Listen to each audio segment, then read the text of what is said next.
So I think it was in about 2007. I think a bunch of Toyota engineers were sitting around. They're like, I'm going to design one of the world's best trucks. And we're going to overbuild it. It's going to be super heavy duty for a 1-ton truck. And but we're going to give it the fuel mileage of a dump truck. But we're also going to throw in a system to really be like the Achilles heel of this truck. And I give you the 2nd gen Toyota Tundra. Now, the 5.7 liters really are bulletproof. Take my word for it, because I really don't treat the lady with respect. But the truck overall has been a solid truck. My issue is I'm getting kind of up there in the miles. We're up 226 and some change. She's got a lot of miles, but I've had to replace the carrier bearing because it was just completely blown out. I did have a starter get stuck. I think that was kind of a fluke, but a problem that keeps rearing its ugly head is the secondary air valve systems on these trucks. The Tundras have them, and the Tacomas also have them. The problem with the 5.7 liter trucks is the location of the air valves. The air valve, the valve bodies are located behind the intake manifold, between the engine and the firewall. Super duper pain in the butt to fix. Now, this was actually such an issue when these trucks were new that the dealerships it was a factory warranty replacement. But up until like 2010 or 2011, up to like 100,000 miles or something like that. Yeah, we're way past that. So actually 2 years almost to the month, I had the same issue. The secondary air valve system it just locked up, and it throws an engine code, and it puts the engine into a limp mode. So she barely drives. It's just very sluggish and no acceleration. It's kind of dangerous when you're out here on the Florida roads. But anyway, I was able to do the repair myself, because I didn't want to take it to the dealership and have them fuck with it. You just take the intake manifold off. You'll see the valve bodies in there. They're in a kind of a tight spot, and just take your time. But you can replace the valves, and the valves can be expensive. So last night I got in the truck to come home. Traction control light, or the ABS light, came on, and I noticed there was just no power. You can put your foot to the floor and she'll barely crawl. So I was able to get home because there's not a whole lot of traffic on the road. I did have to pull off the side of the road one time. A lot of swear words later. I got made it home, parked the truck, ran the diagnostics, which brings a good point. Anybody that is kind of swabby with cars or wants to save a little bit of money, get on Amazon and get you one of these Blue Driver Bluetooth OBD2 scanners. Here's the box. I think I paid like 90 bucks or so for it on Amazon. It hooks to your phone via Bluetooth, and there's an app you can download for free, and you can all you do, just plug this guy into the OBD2 port on your vehicle. Mine's up under the dash. Turn the ignition on, and then make sure your Bluetooth is on, and then just open the app. It'll connect the app to the OBD2 scanner, and it will pull the engine codes, which is super helpful for troubleshooting stuff like this. Because I noticed one of the codes that pulled up was secondary air valve system, bank 2 valve stuck open. I believe that code is P2443, and that code alone won't throw the engine into limp mode. What happens is the ECU detects that something is amuck in the engine, and it'll also throw a C code. In this case, it is C1201, and I believe that is tied into the ABS system. So that's why the traction control light comes on. But all it is it's another means of throwing the engine into a limp mode. Once you replace the secondary air valves, that C code will disappear. So anyway, where I'm at today, I ordered a new secondary air valve. They're 2 valves attached to a valve body. I ordered one. It should be. I saw that it was shipped, and it should be here today, but it'll be here before 10 p.m. I can't drive the truck like it is, so yeah, they're testing the fire alarms. So I'm gonna have to make this real short. I got to pull the intake manifold back off. I got to figure out, am I going to pull the whole valve body, or if I'm just going to try to replace the valves and call it a day. But we'll make that decision when we get there. So anywho, now that they've stopped testing the fire alarms and I can actually hear myself think, it's really not I wouldn't say it's a quick fix, but it's not a difficult fix. You got to know where all your vacuum tubes and stuff are going. So what I've done, got a bunch of vacuum tubes that run across the top of the intake manifold. So what I do is I pop this one off the top of the valve cover here, and I'll do the same probably for this one here as well. Get my little, there, boom, those pop right off. I've already taken some of the plumbing off of the air intake here. I take this there's like a little box that goes here, take that off, and that I have to remember to plug this back in. Now I have to take some of the tubing off of this is your purge valve. This will go back to like the fuel tank. I gotta undo that little guy right there. Basically any of like your little vacuum tubes, and then I have to disconnect the throttle body control here, and then I do believe I can start popping out. There's a bunch of little, I think they're either 8 mil or 10 mil bolts down the sides. If I'm not mistaken, I should be able to just pop that whole intake manifold off, and the valve body that I'm trying to get to is in the back. Now once you got all the bolts out of there,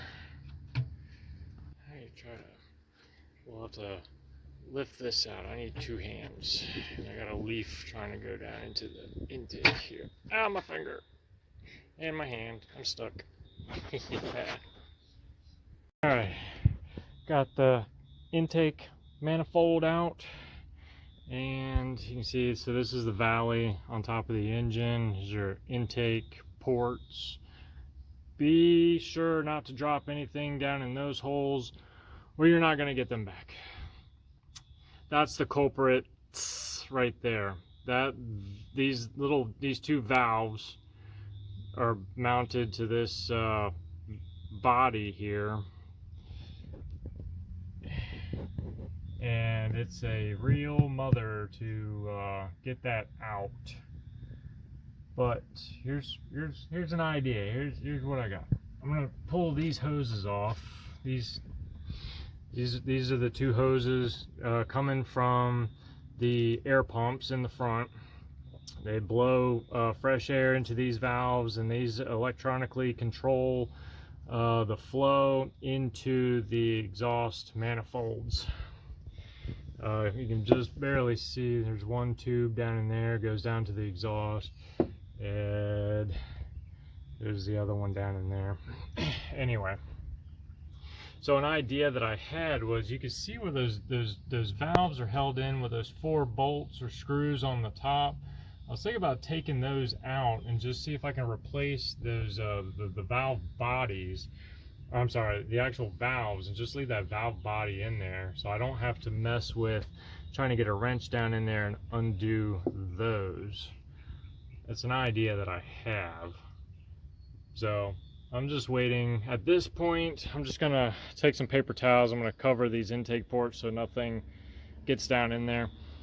I gotta wait for the part to show up at this point, but I'm stuck like Chuck until then. So I was able to weasel myself up in there, and I was able to take the valves off. But, so there's one of the valves.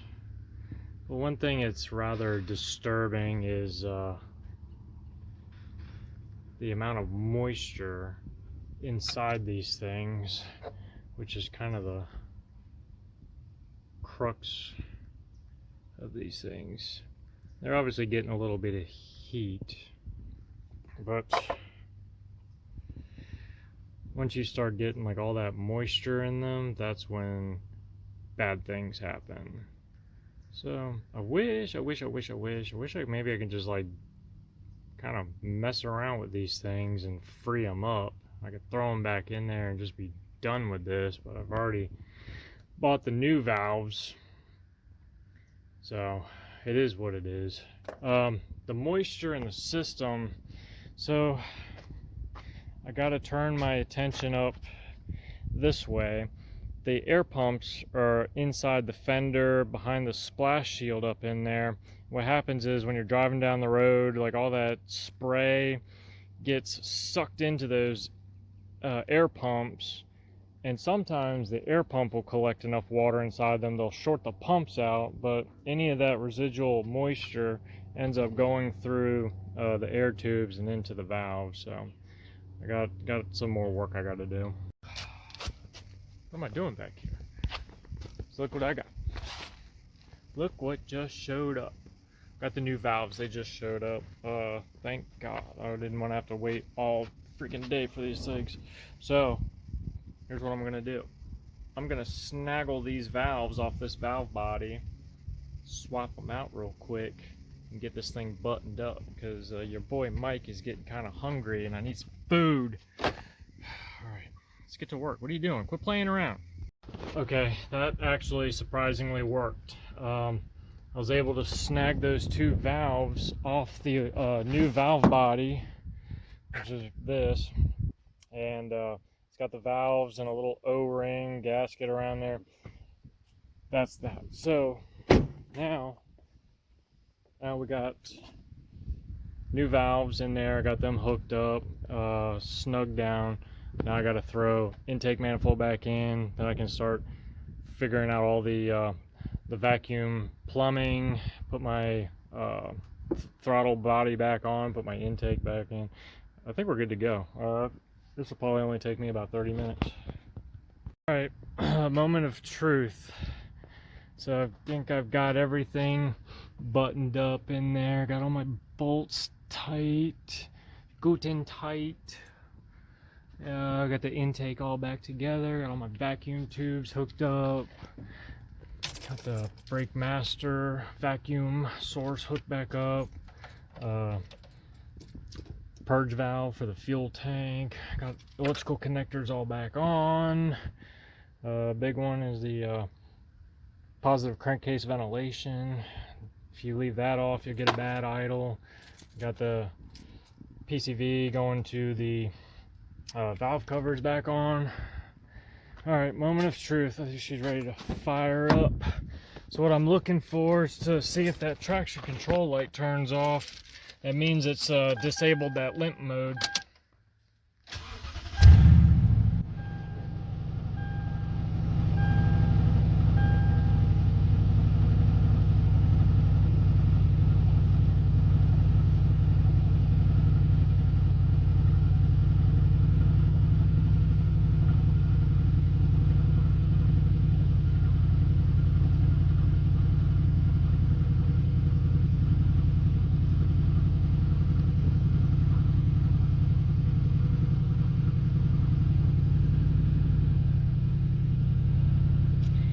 and it's still on. So what I'm going to do is I might have to do like a hard reset, pull the battery terminal off and let it hard reset the ECU. There we go. I just had to do unplug the battery and do a hard reset on the ECU, but I think we're good. I'm going to take her up for a quick little spin. Well, just got back from a little test drive, went and picked up the mail, but yeah, I can't believe that actually worked. I fixed it, and all I had to do is just swap out those two valves instead of the entire valve body, which would have fought me all day, and I'd have come up with some creative swear words, but now it's time to eat. Now that I'm finished working on one death trap, I can work on the other one. So I think today, again, take advantage of some good weather, and I'd already had to call off work, kind of anticipating the truck taking a little bit longer, but I'm going to take advantage of this time, try to get some work done on these. So I'm pretty sure I figured out the brake situation. That master cylinder was stuck. I got that freed up. So I think what I'm going to do is refill the master cylinder and bleed the brakes and confirm that we got rear brakes going on. I did get some more fuel lines I can install. Biggest thing I want to try to get done today is I've been trying to replace the fuel line from the fuel tank to the boost pump. It was an old rubber hose, looked like some kitchen faucet, Home Depot crap. It's old, it was brittle, it was probably getting ready to crack at some point. Not good. I want to replace it with like an aluminum hard line, which I've already started fabricating, but I need to swap out the fitting on the fuel tank, so it'll take like an AN style fitting. I got to drain the fuel tank, and I think that'll be it for today. I think I got a spectator coming. I'm just trying to bleed the brakes a little bit, so I got this little makeshift reservoir here. Goes down into the master cylinder, and then that master cylinder goes to the calipers back here, and I've got the bleed valves open. Just open this one a little more, and I just want to keep those open and let them trickle. It'll make sure that we got all the air out of the lines, and then once I pull this out, put the cap back on it, and then you can push the pedal, and the brakes are coming alive.